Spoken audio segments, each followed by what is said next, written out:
Death is a fiction.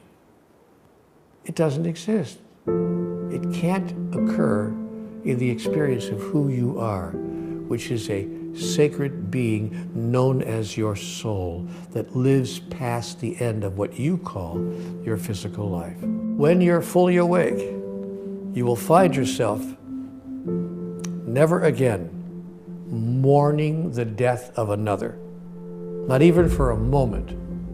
You might mourn your loss, but not their death. In fact, you'll actually celebrate their death by celebrating both the moments of love and joy that they shared with you and the fact that they're now continuing to live in the free and wondrous expression of their evolutionary process. You would likewise neither fear nor mourn your own death, and for precisely the same reason. How's that possible? How can we not mourn the death of another? Because you wouldn't be sad for something that's not true, that's not even happening. When was the last time you were really sad for a long period of time about something that didn't happen? I'm really sad that I fell down the stairs. But you never fell down the stairs. I know, but I'm sad anyway. You wouldn't do that.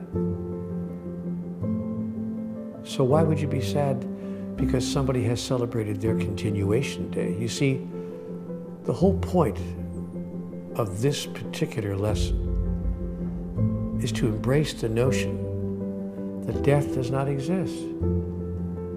Now, this is not a New Age philosophy. This is not some kind of a new thought principle. Do you realize that every major religion on the face of the earth teaches us that death does not exist? Most of the major religions are built around the idea that the soul lives past the end of the body and the mind. Once you understand that, you don't find yourself in mourning over the death of another, but really you celebrate that they have celebrated their own continuation day. It's not a small thing because it can change and alter your entire experience of a loved one departing their physical expression. I know some people who have mourned the death of a loved one for a long time. I don't mean a week or two, or even a month or two, or even a year or two, but in some cases for a very long time. And it's sad. You know what's sad about that?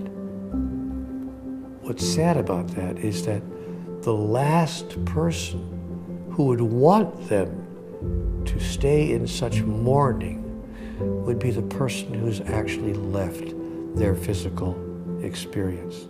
That's the last thing they would want. I promise you.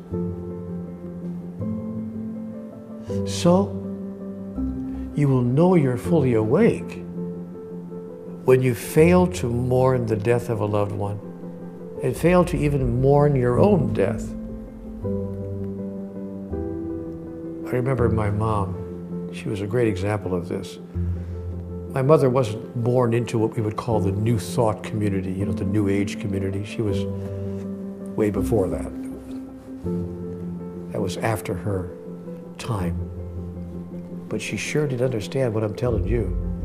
And I recall in her life as she moved through the final months of her life, and everyone knew it was the final months of her life. I would come into her hospital room and I'd say, "Mom, gosh, I just feel so sorry." She said, "Sweetheart, don't feel sorry." She said to me words I'll never forget. "Dance on my grave. Promise me. Dance on my grave." And I promised her I would. And when she passed, I was sad, of course, for my own loss, of course. But I wasn't sad for her anymore because she was a living minister. She ministered to me. She ministered to my mourning before I could even have a chance to fall into it. And you know, I did what she asked. I really did. I went to the cemetery where she was buried. Very, very late one evening. Found her gravesite, looked at the gravestone, gave it a little kiss, looked around to make sure no one was watching, and did a little two-step, a little dance on her grave. I said, "This dance is for you. When you're fully awake, you dance through the moments that you once mourned. And you mourn no more."